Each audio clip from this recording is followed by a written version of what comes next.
श्रीराम शरणं समस्तजगतां रामं विना का गति रामेण प्रतिहन्यते कलिमलं रामाय कार्यं नमः। रामात्रस्यति कालभीमभुजगो रामस्य सर्वं वशे रामे भक्तिरखण्डिता भवतु मे राम त्वमेवाश्रयः।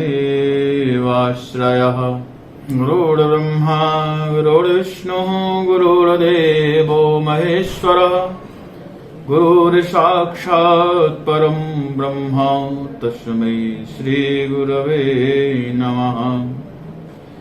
अखण्डमण्डलाकारं व्याप्तं येन चराचरं तत्पदं दर्शितं येन तस्मै श्रीगुरवे नमः। मैं डॉक्टर फणींद्र कुमार चौधरी, सह आचार्य ज्योतिष विभाग, श्री लाल बहादुर शास्त्री राष्ट्रीय संस्कृत विश्वविद्यालय, नवदिल्ली 16। Shri Somnath Sanskrit university Veraval diploma in ज्योतिष अभ्यासक्रम, डिप्लोमा इन ज्योतिष अभ्यासक्रम में कुछ पाठ्यांश हैं जिस पे मैं सभी को अपने उद्बोधन से लाभान्वित कराना चाहता हूं। इस कक्षा में सभी को हार्दिक स्वागत है, अभिनंदन है, सुस्वागत। पाठ्यांश विषय लग्न के 3 प्रकार से कैसे साधन करते हैं। नत कालानीनम दशम लग्न साधनम स्वसंधि द्वादश भाव स्पष्ट चलित चक्र विचार पिंशोपक बल आनयनन षड्वर्ग साधन दशा विचार दशानयनम अंतर्दशा साधनम अष्टोत्तरदशा साधनम दशायाम अंतर्दशा साधनम। इतने पाठ्यांश हैं, इस पर मैं कुछ प्रकाश डालना चाहता हूं। इसको आप सभी लोग ध्यानपूर्वक श्रवण करेंगे, अध्ययन करेंगे। लग्न साधन के 3 प्रकार हैं। 3 प्रकार से लग्न साधन ये 24 घंटे के अंतर्गत किस प्रकार से कर सकते हैं। इसमें 2 विधि है, एक तो भुक्त और एक भोग्य। अब ये डिपेंड करता है कि किस समय का इष्टकाल है। यदि इष्टकाल प्रातः काल का हो सूर्योदय के बाद, उस स्थिति में कई होता है क्या, जो इष्टफल भोगफल से कम होता है, इष्टफल भोगफल से कम होता है, तो उस स्थिति में हम क्या करते हैं, इष्टफल को 30 से गुना करके और सोदयमान से, जहां का हम लग्न निकालने जा रहे हैं उस स्थान के उदयमान से, राशि के उदयमान से भाग लगा देंगे, तो लब्ध जो होगा अंशादि फल आएगा। अंशादि फल आएगा। अब जो है अंशादि फल जो आएगा उसको सायन सूर्य जो था उसमें हमने अंशादि फल को जोड़ दिया, तो आपका सायन लग्न स्पष्ट हो जाएगा। और उसमें से अयनांश हटा देंगे तो निर्णय लग्न स्पष्ट होगा। अब एक विधि ये है, ये कब, जब आपका सोदयमान भोगफल से इष्टफल कम हो, तब की स्थिति में हम ये विधि को अपनाते हैं, भोग्य प्रकार से लग्न साधन करते हैं। दूसरी विधि में यदि आपका इष्टकाल मध्य रात्रि से पूर्व और सूर्यास्त के बाद का यदि इष्टकाल है, इस स्थिति में हम क्या करते हैं, जो इष्टकाल में से दिनमान को घटा देते हैं और शेष जो होता है उसी को हम इष्ट मान लेते हैं। और सायन सूर्य जो होता है उसमें 6 राशि जोड़ देते हैं और शेष रीति भोग्य प्रकार से द्वारा जो हम लाते हैं वही विधि के द्वारा हम यहाँ पर ये लग्न साधन कर सकते हैं। यदि किसी बच्चे का जन्म मध्यरात्रि के बाद एवं सूर्योदय से पहले हुआ हो तो ऐसी स्थिति में हमें भुक्त प्रकार से लग्न लाना चाहिए। अब भुक्त प्रकार से लग्न लाने के लिए 24 घंटे में 60 घटी होते हैं, तो 60 घटी में से हम इष्ट काल को घटा देंगे और जो शेष होगा उसी को इष्ट काल मानकर के हमें भुक्त प्रकार से लग्न साधन करना है। तो इसके विधि जो है, जैसे भोग्य प्रकार में है तो हम आगे की तरह चलते हैं, भुक्त प्रकार में रिवर्स चलना पड़ता है, मैंने पीछे की तरफ चलते हैं। अब सायन सूर्य के भुक्तांश गुणे सोदयमान, सायन सूर्य जिस राशि में हो उसके भुक्तांश यानी राशि को हटा देंगे, शेष जो अवयव रह जाएगा अंश कला विकला वही भुक्त अंश होंगे। तो सायन सूर्य के भुक्तांश गुणे सोदयमान, जिस राशि में सूर्य है उसके उदयमान से गुना करके 30 अंश से भाग लगा दिया तो हमें भुक्त फल आ जाएगा। इसका मतलब ये हुआ यदि पूरे 30 अंश में उस राशि के सोदयमान प्राप्त होता है तो सायन सूर्य के भुक्तांश में कितना मान प्राप्त होगा तो वह भुक्त फल निकल के आ जाएगा। अब हमें क्या करना है आगे, शेष इष्ट फल में से सूर्य के भुक्त फल को घटा देते हैं तो शेष रह जाता है। उस शेष में फिर गत राशि, अग्रिम राशि नहीं, पीछे वाली राशि गत राशि के सोदयमान घटाते जाते, जितना तक घटेगा वो शुद्ध राशि होगी, जब नहीं घटेगा वह अशुद्ध राशि कहलाती है। अब जो अशुद्ध राशि जो हो जाती है तो अब उसका जो अवयव शेष रह जाता है, जो शेष बचेगा उस शेष को, ये डैश वाला शेष है यहाँ पे, तो उस शेष को हम क्या करते हैं 30 अंश से गुना करते हैं और गत अशुद्ध राशि के उदयमान से भाग लगा देते हैं। ऐसी स्थिति में जो अंशादि फल होगा वह लग्न उस राशिगत अंशादि फल जो होगा वो उस लग्न से संबंधित होगा। अब देखिए जहां पर भी वही अनुपात चला है, यदि गत अशुद्ध राशि के राशि उदयमान में यदि 30 अंश प्राप्त होता है, पूरे 30 अंश प्राप्त हो रहा है, पूरे राशि उदयमान में 30 अंश प्राप्त हो रहा है, तो जो शेष अवयव रह गया उसमें कितना प्राप्त होगा, इसके लिए हमने जो इससे भाग लगा दिया ये दोनों गुना करके, तो अंशादि फल निकल के आया। अब अंशादि फल में क्या करते हैं, गत अशुद्ध राशि की संख्या, जैसे मेष राशि है तो उसके 1 नंबर, सिंह राशि है तो 5 नंबर, तो ऐसे नंबर डाल करके हमें गत अशुद्ध राशि की संख्या में ऋण कर दिया अंशादि फल, तो सायन लग्न बन के आएगा। उस सायन लग्न को हम क्या करते हैं, उसमें से अयनांश घटा देते हैं तो निर्यन लग्न बन जाएगा। ये 3 प्रकार था, जो ये 3 प्रकार इसलिए था जो हम पहले जो लग्न निकालते थे उसमें अपनी सुविधा के लिए, जो कहां से अब एक होता है किसी जगह पे मुझे जाना है तो अब इस तरफ से लॉन्ग रूट है, इस तरफ से शॉर्ट रूट है, तो शॉर्ट रूट को अपनाने के लिए 3 विधि गणितों में बताया। अब हमें किसी जगह जाना है तो यहाँ एक छोटी सी रास्ता होगी उससे हम पहुंच जाएंगे जल्दी, और एक बड़ी लंबी रास्ता होगी उससे देर से पहुंचेंगे और उसमें परेशानियां भी होगी, कहीं गलती होने का भी डर रहता है। इस कारण से उसे तो लग्न को हम भोग्य प्रकार से सब जगह से ला सकते हैं, लेकिन उसमें अपनी दिमाग को ज्यादा कसरत कराना पड़ेगा।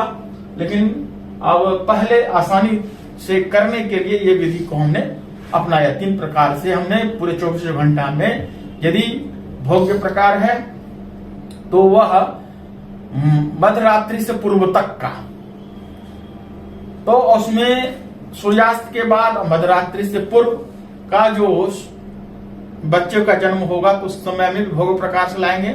उस स्थिति को हमने बता दिया, वो दूसरा प्रकार था।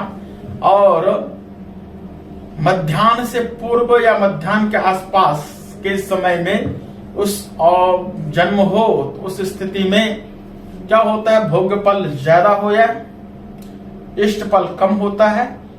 उस स्थिति में हमने भोग्यफल को अपनाया तो उसमें भोग्यफल डायरेक्ट 30 अंश से गुणा कर देते हैं इष्टफल को, और अशुद्ध राशि यानी उसी जिस राशि में सूर्य है उसी राशि से भाग लगा देती, पहला विधि था।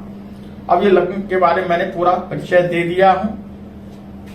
अब आगे हम चलते हैं नत काल साधन के लिए। नत साधन,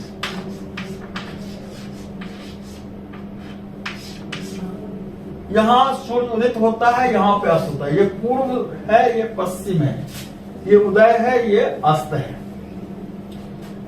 और ये खमध्य है, और ये अधा खमध्य है और खमध्य। अब जो है इसमें पूरे में 60 घटी है। तो यहां से लेकर यहां तक 15 घटी, यहां से लेकर यहां तक 15 घटी, यहां से लेकर के यहां तक 15 घटी, यहां से लेकर के यहां तक 15 घटी।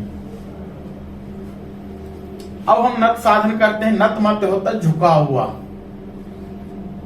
अब कहां से झुके हुए हैं, तो यहां से इस तरफ झुके हुए हैं या इस तरफ झुके हुए हैं।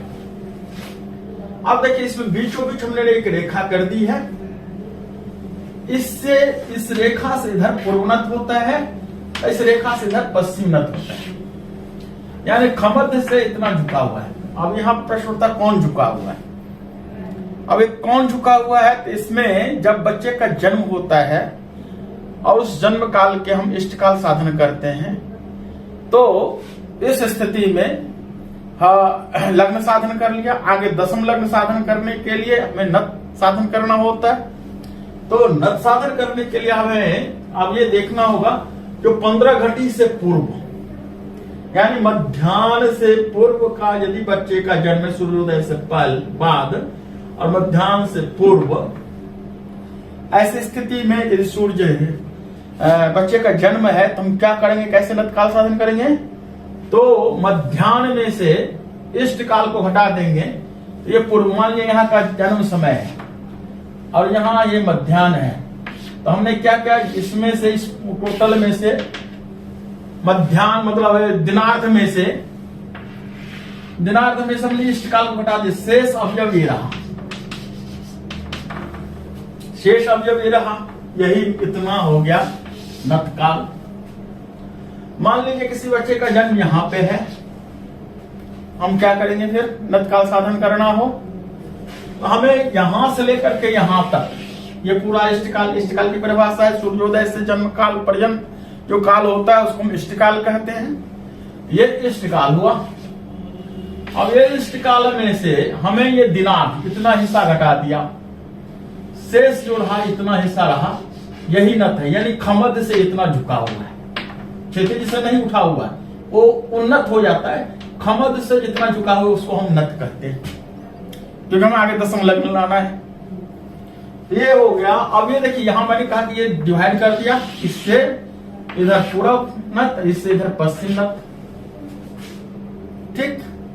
अब ये किस नत में आएगा, अब इसलिए है जो इधर से इस तरफ है, इससे इस तरफ है, तो पश्चिम नत हो गया।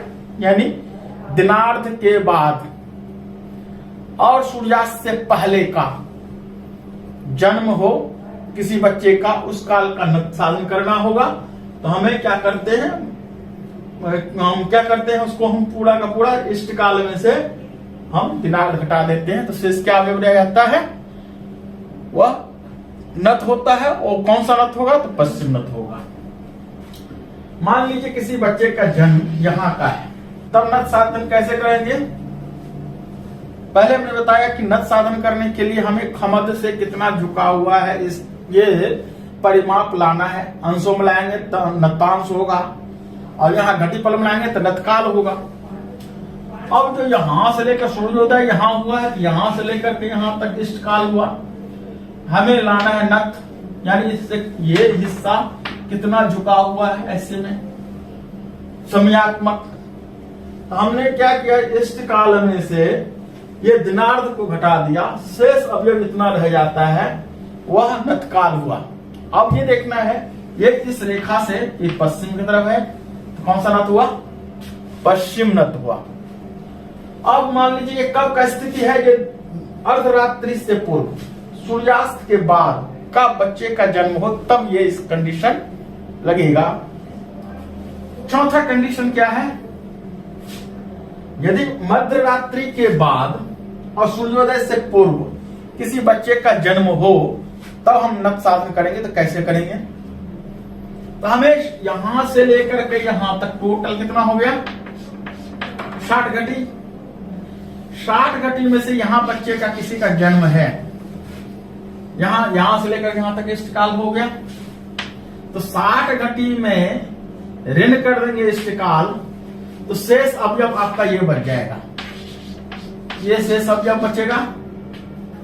इस शेष अवयव को हमें दिनार्ध में जोड़ देना है, शेष अवयव को ये दिनार्ध में जोड़ देना है, यहां से यहां हिस्सा किसमें जोड़ दिया, तो क्या बन गया, ये नत यहां से ये इतना झुका हुआ है।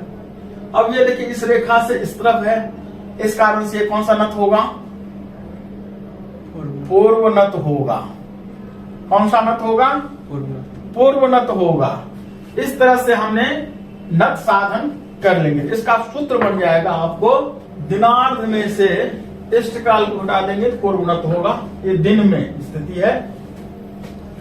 और मध्याह्न के बाद, यानी दिनार्ध के बाद यदि किसी बच्चे का जन्म होता है तो क्या करते हैं, इष्टकाल में से दिनार्ध को हटाते हैं, पूर्व नत होगा। लेकिन सूर्यास्त से पहले का है तो दिन में हुआ। अब करें इष्टकाल में से दिनार्ध को हटाया तो पश्चिम नत होता है। ये कंडीशन होती है रात्रि की, यानी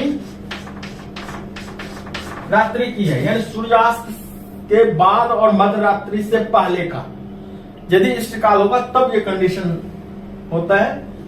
और चौथा जो है, ये मध्य रात्रि के बाद का जन्म हो तो हम 60 घटी में से इष्टकाल को हटा देते हैं, शेष होता है उसमें दिनार्ध जोड़ देते हैं, तो निकल के क्या आता है, पश्चिम नत। यहां पर ये चीज ध्यान रखना, ये दो चीज सेम है, लेकिन ये एक चीज है पूर्वनत, एक हो गया पश्चिम नत। ये है सूर्यास्त से पूर्व का, और ये सूर्यास्त के बाद एवं मध्यरात्रि से पहले का, ये कंडीशन है। अब हम नत काल हमने इस तरह से जान सकते हैं, ये परिचयात्मक है। गणित में इसी विधि से, गणित में हमने इसको फिलअप कर देंगे तो गणित में आ जाएगा। दशम लग्न साधन करना है, जैसे हमने फिगर में बताया अपना ये। अब देखिए दशम लग्न समझने की कोशिश करिएगा। ये हो जाएगा लग्न, ये पूरा मानते हैं, ये हो गया सप्तम लग्न, और ये हो गया दशम लग्न, ये हो गया चतुर्थ लग्न।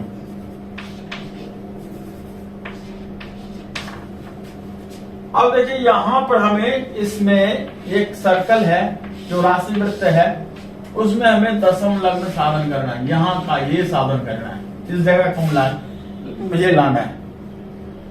इस जगह लाने के लिए हमने कहा कि नत साधन करते हैं, तो नत साधन क्या होता है कि जो पहले हम इष्टकाल लेते हैं, इष्टकाल के द्वारा ही हमें पता चलेगा ये किस नत में है। यदि पूर्व नत में है, पूर्व नत में बच्चे का जन्म हुआ है, उस स्थिति में हमें भुक्त प्रकार से, एवं पश्चिम नत में बच्चे का जन्म हुआ है तो भोग प्रकार से हमें दशम लग्न साधन करना चाहिए। और ये शेष विधि लग्न की तरह होगा। अंतर इतना होगा, वहां पर हमने जिस जगह का लग्न साधन कर रहे थे वहां का सोदय मान लेते थे, यहां पर सिर्फ उसके जगह हमें लंकोदय मान लेना है। वहां पर हम इष्ट घटी लेते थे, यहां पर नत घटी लेंगे। नत काल को ही इष्ट काल मान करके और वहां पर सोदयमान के जगह हम यहाँ पर लंकोदयमान रख करके शेष विधि शेष प्रक्रिया आपको भुक्त प्रकार भोग्य प्रकार जो था लग्न साधन का शेष वैसे ही चलेगा। अब इसको मैं कुछ गणित के द्वारा सिद्ध करना चाहता हूं। इसमें एक उदाहरण दिया भारतीय कुंडली विज्ञान को, उसी को मैं दर्शाना चाहता हूं। अब जो है इसमें स्वदेशीय इष्ट घटी 16 30 16 घटी 30 पल। अब ये 16 घटी है, ये 30 पल है और दिनमान का आधा और दिन का आधा यानी दिनांक वह है 16 और 38 16 38 हुआ।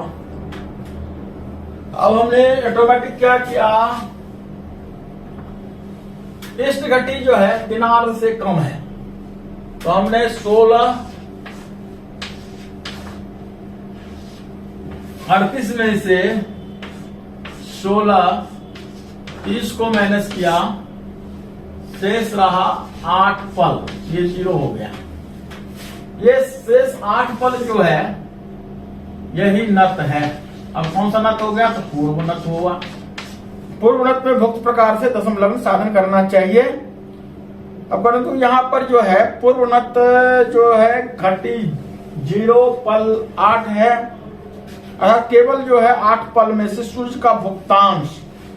अब सूर्य का भुक्तांश जो हम निकालेंगे, जो सायन सूर्य है, सायन सूर्य लिखना पड़ेगा, सायन सूर्य इसका तो इसमें दिया है 4 0 36 51 36 51। अब जो है यहाँ पर समझना होगा, ये सायन सूर्य स्पष्ट है। सायन सूर्य में से ये 0 अंश इतना कला इतना विकला, इसका हम भुक्त प्रकार से साधन करेंगे तो क्या निकल के आएगा, वो भुक्त फल होगा। भुक्त फल में से जो है इस नत घटी पल में से भुक्त फल घटेगा नहीं। ऐसे इस कंडीशन में हमने फिर सूत्र के द्वारा निकालना है। जो पहले हमने कहा था, जो भुक्त प्रकार में जो लग्न साधन जो था वैसे ही मुझे यहाँ पे करना है। वहां पे सोदयमान की जगह लंको उदयमान लेना है। तो अब यहाँ पर जो है जो भुक्त पल इष्ट पल 8 है, भुक्त पल इससे ज्यादा निकल के आएगा, घटेगा नहीं। अतः 8 को हमने एक सूत्र होगा फिर 30 अंश में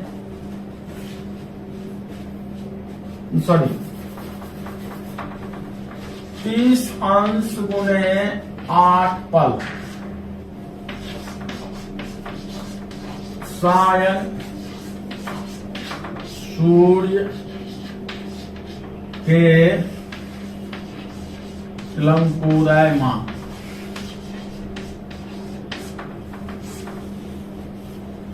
अब देखिए यहाँ पे सूर्य जो है 4 राशि पे पूरा कर लिया, 5 राशि की 0 अंश इतने कला यानी 5वीं राशि में चल रहा है।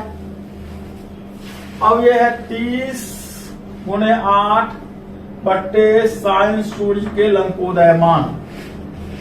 अब हमें गणित के द्वारा लाना है। 8 को हमने 30 से गुना किया, कितना होगा 240। अब 240 में हमने लंकोदयमान जो है 299 है सिंह राशि का, यानी सायन सूर्य जो है आपका यहाँ पर 4 राशि यानी पूरा कर लिया, 5वीं राशि सिंह राशि में है। सिंह राशि का लंकोदयमान है 299, तो हमने भाग लगा दी। कितनी बार में जाएगा, नहीं गया 0। अब क्या करेंगे, इसको 60 से गुना कर लिया, 0 0 6 24 6 दूनी 12 2 14 में फिर हमने 299 से भाग दे दिया।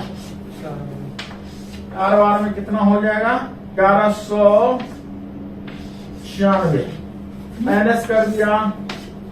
अब कितने बार हो जाएगा 8 बार में होगा 8 बार में 2392 48। अब 48 को हमने फिर 60 से मल्टीप्लाई कर दिए, इसमें फिर 299 से भाग दे दिया 2691 189। ये निकल का आया लब्ध अंशादि फल। साइन सूर्य 4 0 36 और 51, ये साइन सूर्य था। अब इसमें अंशादि लब्ध फल जो है 0 43 10, वहां 9 आया था तीसरा लब्धि, तो नीचे शेष रहा था, उसकी जगह हमने एक छोटी इकाई में हम बढ़ा देते हैं। अब इसको हमें क्या करना है, भुक्त प्रकार से किया था, मैंने कहा कि इसको पीछे की तरफ हमें जाना है। अब हमें क्या करना है, इसमें से इसको माइनस किया और ये बच गया अपना 3। साइन सूर्य 4 राशि 0 अंश 36 कला 51 विकला, इसमें से अयनांश घटा देते हैं 23 अंश 17 कला और 16 विकला, तो निर्जन सूर्य निकल के आता है 3 राशि 7 अंश और 19 कला और 35 विकला। इसमें अंशादि फल जो है, अंशादि लब्ध फल जो है उसको माइनस किया भुक्त प्रकार होने के कारण से, तो अब इसमें से घटा देंगे, यही निकल कर आया आपका दशम लग्न। यानी हमने वृत्त बनाया था, उसमें जो ये वाला हिस्सा है वो निकल कर आया। ये जो है लग्न वाला हिस्सा है, ये दशम लग्न था, ये सप्तम लग्न था और ये चतुर्थ लग्न था। ये वाला हिस्सा हमने निकाल लिया गणित के द्वारा। दशम लग्न में 6 राशि जोड़ने पर वह बन जाएगा आपका चतुर्थ लग्न, और लग्न में 6 राशि जोड़ने पर सप्तम लग्न बन जाता है। अब देखते हैं, आपका ये दशम लग्न आया 3 6 31 25, ये दशम लग्न था। इसमें हमने जोड़ दिया कितना 6 राशि,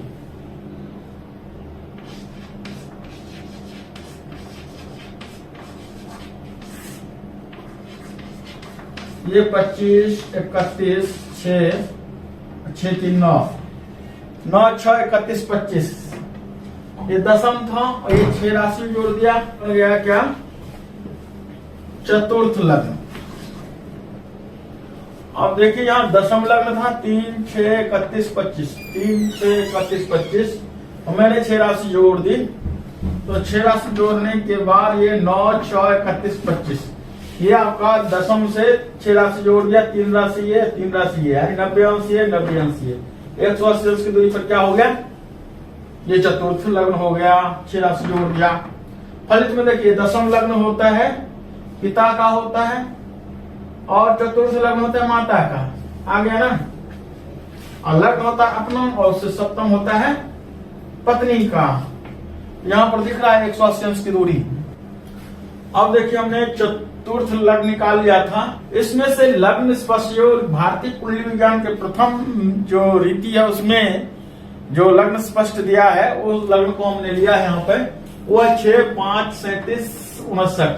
इसको हमने इसमें से माइनस कर दिया 3 0 53 26। दशम लग्न में 6 राशि जोड़ेंगे चतुर्थ होगा, चतुर्थ में से लग्न को घटा देंगे, जो शेष आएगा उसको षष्ठ्यांश बनाना है, और षष्ठ्यांश में हमें निकल के जो आएगा वह उसी के आधार पर हमें भाव और संधि बनानी होगी। अब षष्ठ्यांश कैसे बनेगा, ये 3 में 6 का भागा नहीं जा रहा है, इसको हमने अंश बनाया तो 90 अंश हो गया प्लस 0 अंश, 3 में 6 का भाग नहीं गया तो शून्य, इसको हमने क्या क्या अंश बनाने के लिए 30 से गुना कर दिया, 90 हो गया, प्लस ये जोड़ा शून्य, कितना होगा 90, 90 में फिर 6 का भाग दिया, कितने बार जाएगा 1, बच गया 3, 0 6 5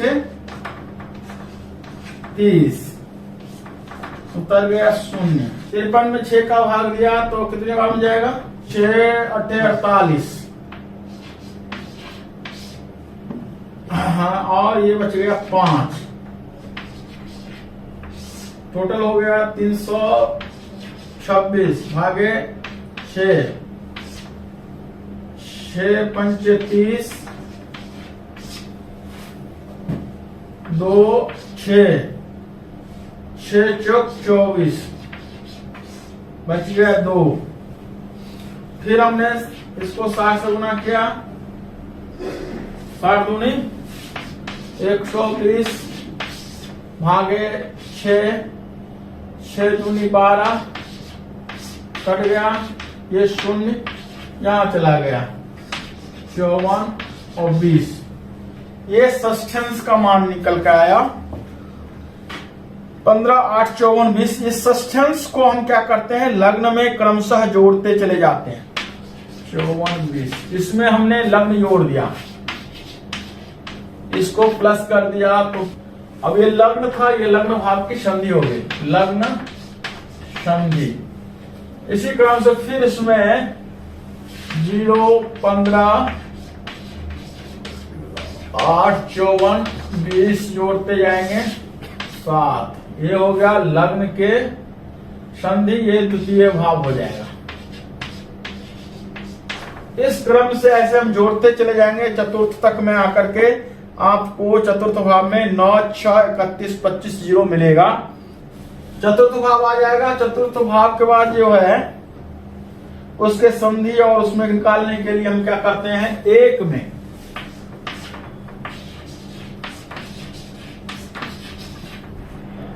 2 3 4 1 2 3 4 5, ये एक राशि है, ये अंश कला विकला प्रति विकला। इसमें हम क्या करते हैं, षष्ठांश का मान कितना है आपका 15 अंश 8 कला 54 विकला 20 प्रति विकला। अब इसको हमने माइनस कर दिया, कितना होगा 40, और ये हो जाएगा 5, ये हो जाएगा आपका 9 में से 51, और ये हो गया 14। अब ये चतुर्थ भाव जो निकल के आया, चतुर्थ भाव में इसको जोड़ देंगे तो चतुर्थ भाव की संधि निकल के आएगी। चतुर्थ भाव जो था इसमें चतुर्थ, अब ये चतुर्थ भाव से सप्तम भाव तक अब षष्ठांश की जगह ये जुड़ेगा, षष्ठांश की जगह ये जुड़ेगा, तो कितना हो जाएगा, इसमें चतुर्थ भाव है 9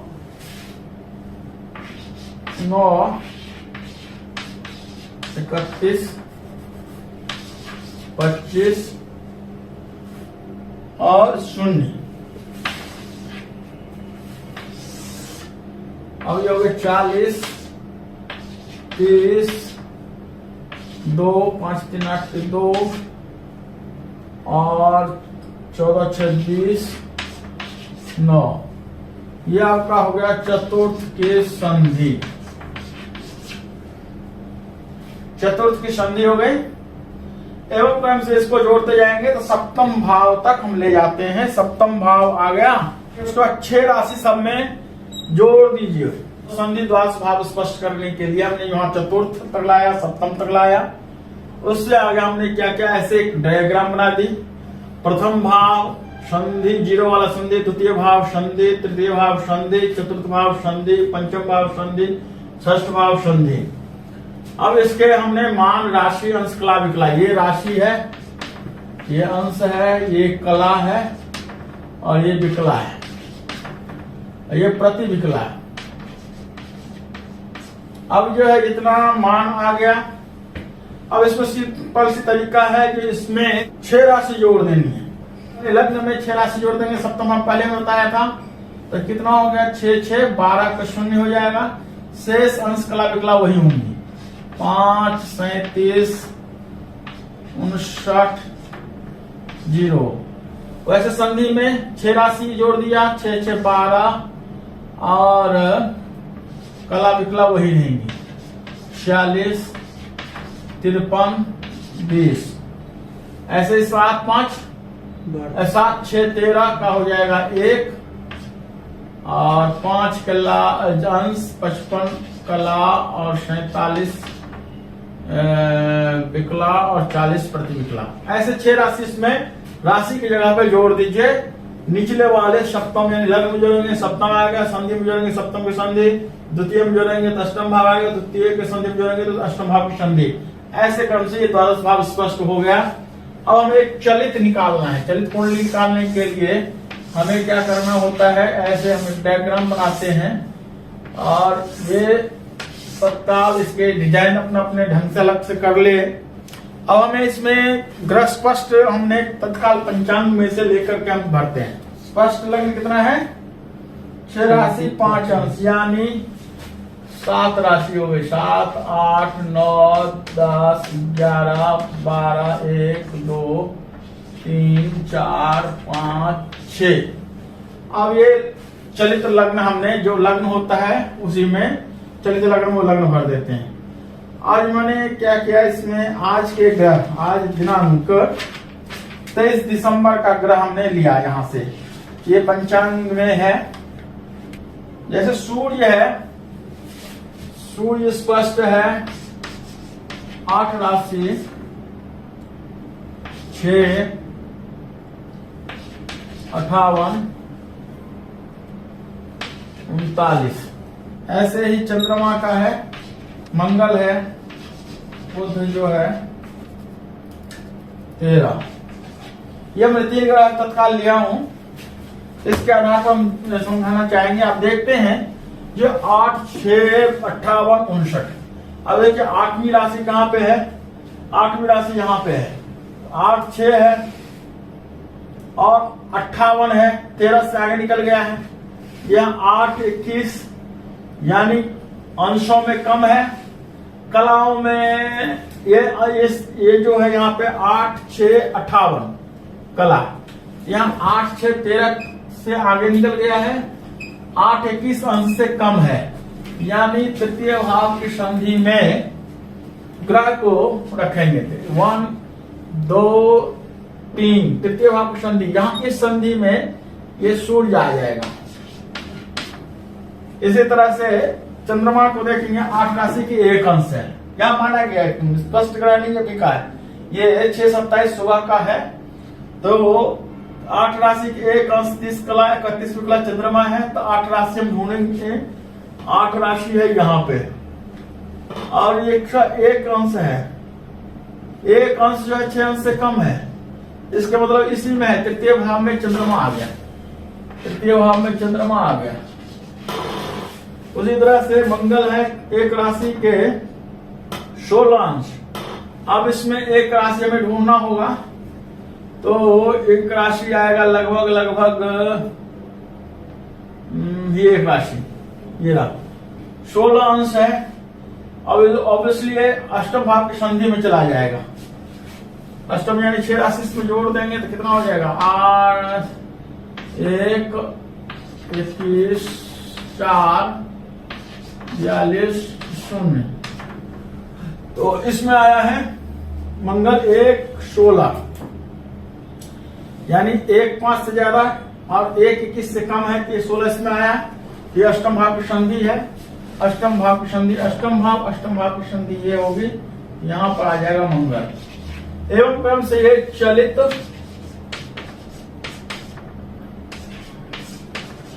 चक्र का निर्माण हम कर सकते हैं। अब इससे आगे है विंशोपक बल। विंशोपक बल कैसे लाते हैं, तो विंशोपक बल एक विवाह प्रकरण के 92 श्लोक में, मूर्चिंतामणि के विवाह प्रकरण के 92 श्लोक में दिया हुआ है। उसमें दूसरे तरीका का है, जो चंद्रमा का सूर्य का इतना बल है, चंद्रमा का कितना बल है, बुध शुक्र का 3-3 ऐसे करके बताया है। टोटल राहु मंगल केतु का 1.5 बताया है। इस क्रम से टोटल बल जो है सारे 21 बैठता है, लेकिन परम बल जो है 20 है वहां पर। लेकिन यहाँ पर भारतीय कुंडली विज्ञान में विंशोपक बलान कहता है जो ग्रह तथा संधि के अंतर को 20 से गुणा कर दीजिए। भाव तथा संधि के अंतर से भाग देने से विंशोपक बल मिलता है। अब उदाहरण के लिए कह रहा है इसमें, जैसे कि सूर्य जो है यहाँ पे 10 भाव बराबर है यहाँ पे 3, 6, 31, 25 जो है 10th भाव की संधि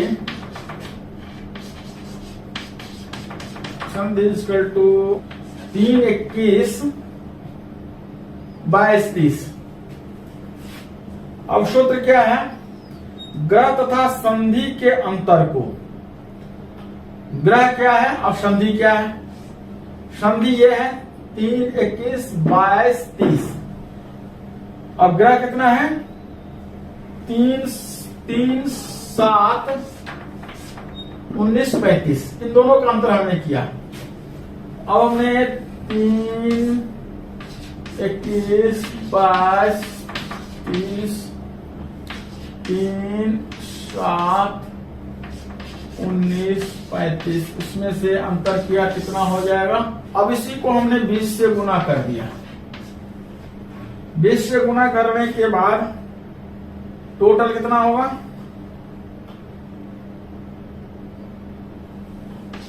$280,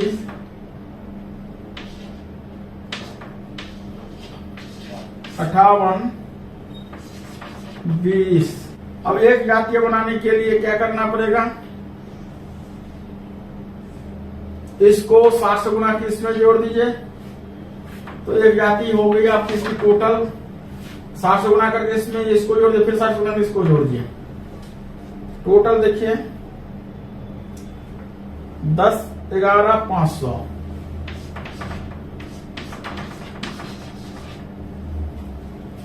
हुआ। अब हमने क्या कहा था, ग्रह तथा संधि के अंतर को, ग्रह तथा संधि, ग्रह था ये था सूर्य, ये था संधि, इन दोनों का अंतर ये हुआ। इसको 20 से गुना किया, एक जाति को बनाया, ये रकम आई। अब कह रहा है कि ग्रह भाव तथा संधि के अंतर, भाव क्या है संधि क्या है, तो ये हो जाएगा 3, 21, 22, 30। ये ऊपर वाला जो है इसी में से इसको घटा दीजिए। 3, 6, 31, 25 कितना हो जाएगा, 5, 51, 14 0। और इसको भी एक जाति बनाना है। एक जाति बनाने के लिए हमें क्या करना है, यानी ये तो राशि अंश को कला बनाए, कला को विकला बना दीजिए। इससे 700 गुना करिए, टोटल बन जाएगा यहाँ पे 53 इतना। इससे इसमें भाग देना है तो विंशोपक बल निकल के आएगा। तो एक बल जो होता है ऐसे भाग देने पर यह 18, 54 ये एक विंशोपक बल निकल के आया। और इस प्रकार अन्य ग्रहों का कर सकते हैं। ये सूर्य का विंशोपक बल निकल के आया। इस प्रकार सभी ग्रहों का विंशोपक बल आप साधन कर सकते हैं। इसको गणित में और भी इसको फैलाया जा सकता है। हमने यहाँ पर जैसे सजाती करने के लिए हमने एक ही जगह ले लिया, इसको 60 से गुना करेंगे, ये जोड़ेंगे, इसको 60 से गुना ये जोड़ेंगे, ये रकम आएगा। उसी तरह से यहाँ पर 60 से गुना करेंगे, ये जोड़ेंगे, इसको 60 से गुना करेंगे, ये जोड़ेंगे, तो ये रकम आएगा। और इसमें इसका भाग देने पर आपका ये लब्धि प्राप्त होगी। यही सूर्य का विंशोपक बल है। विंशोपक बल में कहा गया जो 10 से कम ठीक नहीं माना जाता, 10 से 15 के बीच में मध्यम, 15 से ऊपर अच्छा मानते हैं। इससे आगे षडवर्ग साधन। षडवर्ग में जो होता है गृह यानी लग्न कुंडली, होड़ा, दृष्टान, नवमांश, द्वादशांश, त्रिशांश, ये सर्वर्ग में होते हैं, समावेश होते हैं। सप्तवर्ग में एक सप्तमांश और जोड़ देते हैं, सप्तवर्ग बन जाता है। लग्न कुंडली वो गृह कहलाता है। उसके बाद होड़ा में जो होता है, होड़ा का चार्ट हम ऐसे बनाते हैं,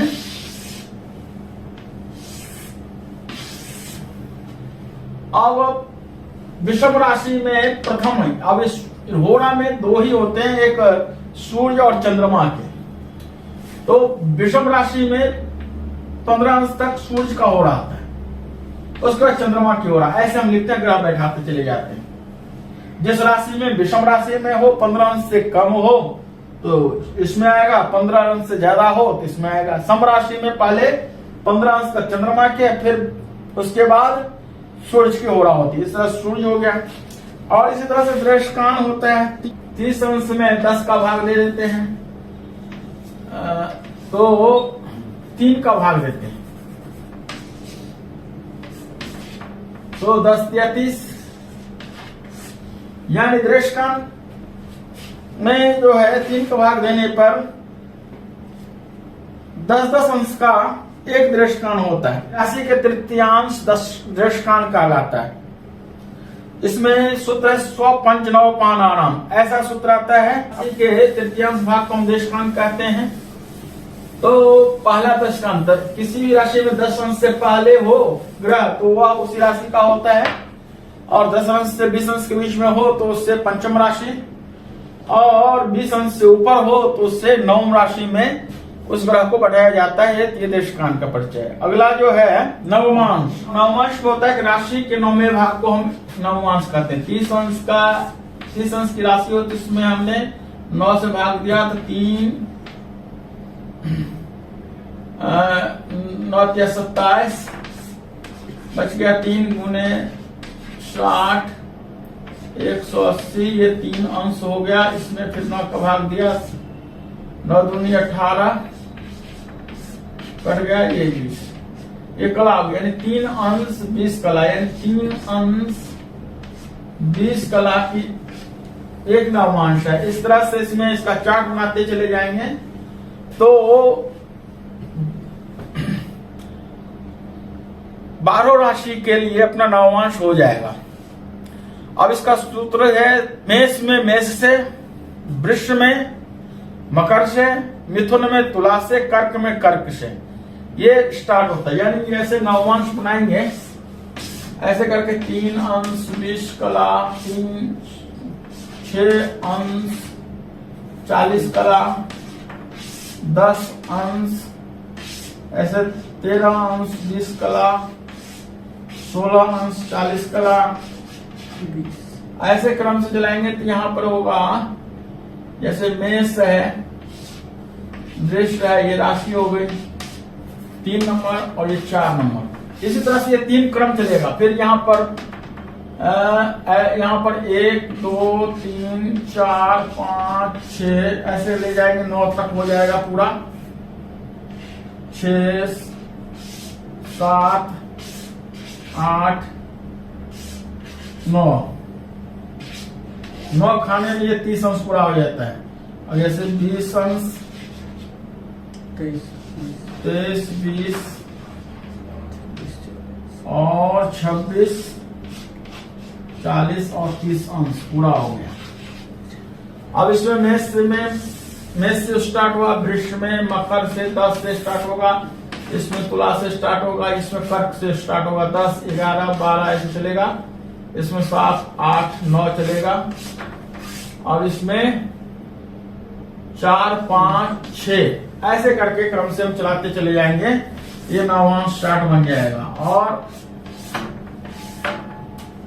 मेन परिचय के रूप में राशि के 9वें भाग को हम नवमांश कहते हैं। 9 से भाग दे दिया, 3 अंश 20 कला के नवमांश का मान होता है। अगला है द्वादशांश। इसी क्रम से द्वादशांश जो है, द्वादशांश जो है 12 से भाग दे दीजिए राशि में, 30 अंश में एक द्वादशांश हो जाता है। 12 दूनी 24, 6 गुणे 60 60 36, 12 12 36 शून्य आ गया, यानी 2 अंश 30 कला का एक द्वादशांश होता है। जैसे नवांश में हमने भरे थे, इसी क्रम से इसमें भी भरा जाता है। और आगे त्रिशांश होता है, इसमें विषम राशि और सम राशि के हिसाब से 5 5 8 7 5। सर्वर कुंडली में जो छठे नंबर पे है त्रिशांश है, त्रिशांश। त्रिशांश जो है, अब इसमें चलता है जो ये राशि है विषम राशि, मेष राशि, मिथुन, सिंह, तुला, धनु, कुंभ। इसमें 5 अंश तक सभी राशियों में मंगल का ही होगा। मंगल मंगल मंगल, यानी मेष राशि ही होगी। मेष राशि या 5 अंश से कम कोई भी ग्रह का स्पष्ट है विषम राशि में है तो मेष राशि में ही ग्रह होगा। 5 अंश के ऊपर 10 अंश के बीच में होगा शनि। तो शनि की जो विषम राशि है कुंभ, कुंभ में होगा यहाँ पे। और 10 से 18 अंश के बीच में यदि कोई ग्रह है तो बृहस्पति की विषम राशि कौन सी है? धनु। धनु राशि में सारे ग्रह होंगे। कोई भी ग्रह विषम राशि में है और 10 से 18 अंश के बीच में है तो धनु राशि में होंगे, यानी बृहस्पति के त्रिशांश में होंगे। और 18 से आगे 25 के बीच में यदि कोई भी ग्रह है विषम राशि में होकर के तो वह बुध के विषम राशि मिथुन में, मिथुन राशि में क्रमशः सभी ग्रह होगा। यानी यहाँ पर सारे बुध राशि लिखेंगे तो मिथुन आ जाएगा 3 number 3 number 3 number 3 number 3 number. अब उससे आगे 5 अंश यानी 25 से 30 के बीच में शुक्र की विषम राशि तुला है तो तुला में ही सारे ग्रह होंगे। यानी 25 से 30 के बीच में यदि कोई ग्रह है विषम राशि में है तो वह तुला के त्रिशांश में होंगे। उसी तरह से सम राशि में 2 4 6 8 10 12 राशियां हैं और इन राशियों में यदि शुरू के 5 अंश जो है तुला शुक्र के नवांश यानी 2 नंबर पे होगा। यानी कोई भी ग्रह सम राशि में है और 5 अंश से कम है तो ये 2 नंबर सारी जगह चलेगा 2। उसी तरह से यदि 7 5 12 यानी 5 अंश ऊपर और 7 अंश 12 अंश के बीच में हो तो सभी ग्रह क्या होगा? बुध के सम राशि कन्या, कन्या में आएंगे। उसी तरह से आ गया 12 और 8 20 के बीच में, यानी 12 8 20 के बीच में कोई भी ग्रह सम राशि में हो तो वह मीन राशि में आएंगे। और 20 और 5 25 के बीच में हो तो सभी ग्रह सम राशि में होकर के तो मकर राशि में होकर के चलेंगे। और 25 से लेकर के 30 के बीच में हो सभी ग्रह किसमें होंगे? मंगल की सम राशि कौन है? वृश्चिक राशि में होंगे। इस तरह से त्रिशांश कुंडली समाप्त, आपके षडवर्ग समाप्त, विंशोत्तरी दशा विचार। अगला टॉपिक है, इसमें करते हैं क्या कि कृत्तिका को हम स्टार्ट में रखते हैं। कृत्तिका, रोहिणी, मृगशिरा, आद्रा, पुनर्वसु, पूष, अश्लेषा, मघा, पूर्वा फाल्गुनी, उत्तरा फाल्गुनी, हस्त, चित्रा, स्वाति, विशाखा, अनुराधा, ज्येष्ठा, मूल, पूर्वाषाढ़ा, उत्तराषाढ़ा, श्रवण, धनिष्ठा, शतविशा, पूर्वाभाद्र, उत्तराभाद्र, रेवती, अश्विनी, भरणी। ये 27 नक्षत्र होते हैं। 27 नक्षत्रों का क्रम से हमने लगा दिया। अब इसके नीचे क्या है, एक ग्रह को 3 नक्षत्र प्राप्त है। जैसे सूर्य जो है उत्तराषाढ़ा, पूर्वा फाल्गुनी और उत्तरा फाल्गुनी, कृत्तिका, इन 3 नक्षत्रों में किसी बच्चे का जन्म हो तो सूर्य की महादशा होती है। सूर्य की महादशा 6 वर्ष की होती है। उसी तरह से रोहिणी नक्षत्र में, हस्त नक्षत्र में, श्रवण नक्षत्र में किसी का जन्म हो, चंद्रमा की महादशा होती है, उसकी दशा होती है 10 वर्ष की। एवं क्रम से सभी नवग्रहों की दशा होती है। एक ग्रह के 3 नक्षत्र होते हैं। इस तरह से विंशोत्तरी दशा हम ज्ञात कर लेते हैं। अब ये आगे अंतरदशा निकालने के लिए विंशोत्तरी में अंतरदशा क्या है कि दशा को दशा से गुना कर दीजिए, दशा गुने दशावर्ष, और इसको 10 से भाग दे दीजिए, तो जो फल आएगा वो मास निकल के आएगा। जैसे हमने करना है चंद्रमा में, चंद्रमा की अंतरदशा निकालनी है, कितना हो गया 100। अब 100 में हमने 10 का भाग लगा दिया, कितने बार में जाएगा 10। ये मास हुआ, ये मास जो होगा, तो अब ये मास यदि 12 से ज्यादा हो गया तो वो क्या निकल के आएगा, वर्ष बन जाएगा है। और जो शेष होगा वो दिन में आ जाएगा। इस क्रम से हमने अंतरदशा निकाल सकते हैं। जैसे किसी ग्रह और ग्रह का हम लेते हैं, जैसे चंद्रमा में सूर्य 6 वर्ष 10 के 60 में 6 का हमने 10 का भाग दे दिया, कितने बार हो जाएगा 6 महीना, ये 6 मास निकल के आए। लेकिन ये शून्य वाला है तो इसमें दिन नहीं पता चल रहा है। अब इसके लिए हम क्या कर रहे हैं, तो जैसे सूर्य में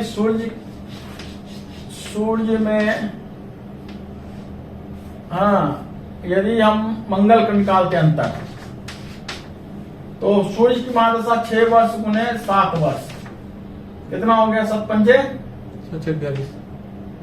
6 सत्ते 42। 42 में हमने 10 का भाग दे दिया, 10 का भाग देने पर कितना हो गया 10 चौके 40, 2 बच गया। अब यहाँ पर हमने क्या किया था, सूर्य की महादशा में मंगल की अंतरदशा निकालनी हो तो सूर्य की 6 वर्ष की महादशा है और मंगल की 7 वर्ष, 6 सत्ते 42 हो गया। 42 में हमने 10 का भाग दे दिया, ये नियम है। और 10 चौक 40, 2 रह गया, इसको 30 से गुना कर दिया, ये तो मास बन गया, ये मास में आ गया।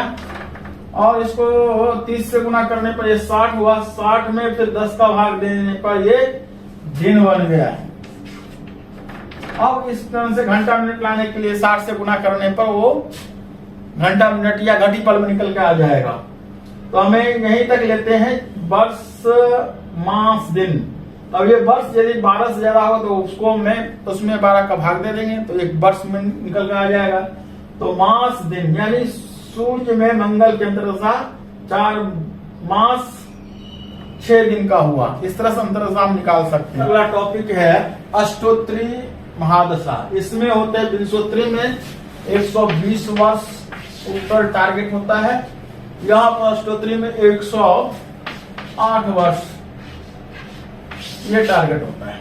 यानी पूर्ण आयु 108 वर्ष को मान करके दशा साधन किया गया। विंशोत्तरी में 120 वर्ष का, 20 उत्तर में है 100 के, यहाँ पे 8 उत्तर में है 100 के। अब देखिए वहां पे था क्रम से कृतिका, रोहिणी, मृगशिरा, आर्द्रा, पुनर्वसु, ऐसे क्रम चलाया, 3 आवृत्ति किया था। यहाँ पर जो है सूर्य की महादशा आर्द्रा, पुनर्वसु, पूष, आश्लेषा, ये क्रम से लगातार एक नक्षत्र मतलब लगातार नक्षत्र को लिया है। अब इनके दशावर्ष जैसे वहां पे दिया था, सूर्य के 6, चंद्रमा के 10, मंगल के 7, ऐसे यहाँ पे जो है शुक्र के 21 है, राहु के 12 है, बुध बृहस्पति के 19 है, शनि के 10 है और बुध के 17 है और मंगल के 8 और चंद्रमा के 15 और सूर्य के 6 वर्ष। ऐसे क्रम से टोटल इनका 108 वर्ष हो जाता है। अब ये दशा अष्टोत्तरी दशा का क्रम है और इस तरह से इसको भयात नक्षत्र के मान के आधार पर हम साधन कर लेते हैं। जिस समय बच्चे का जन्म हुआ उस समय का भयात भोग निकाल करके विंशोत्तरी दशा में भी वही प्रयोग होता है और अष्टोत्तरी दशा में भी यही प्रयोग होगा। अब जो है यहाँ पे अष्टोत्तरी महादशा के अंतर्गत सभी ग्रहों की अंतरदशा कैसे साधन करेंगे, जिस प्रकार से विंशोत्तरी दशा में हमने किया था महादशा गुणे अंतरदशा बट्टे 10। अब यहाँ पर हमें सिर्फ इतना करना है, जो महादशा गुणे अंतरदशा 10 की जगह 9 और शेष विधि जैसे विंशोत्तरी दशा में हमने किया था वैसे ही यहाँ पर भी कर सकते हैं। और इसके द्वारा हम अष्टोत्तरी महादशा में सभी ग्रहों की अंतरदशा निकाल करके जन पत्रिका में लिख सकते हैं।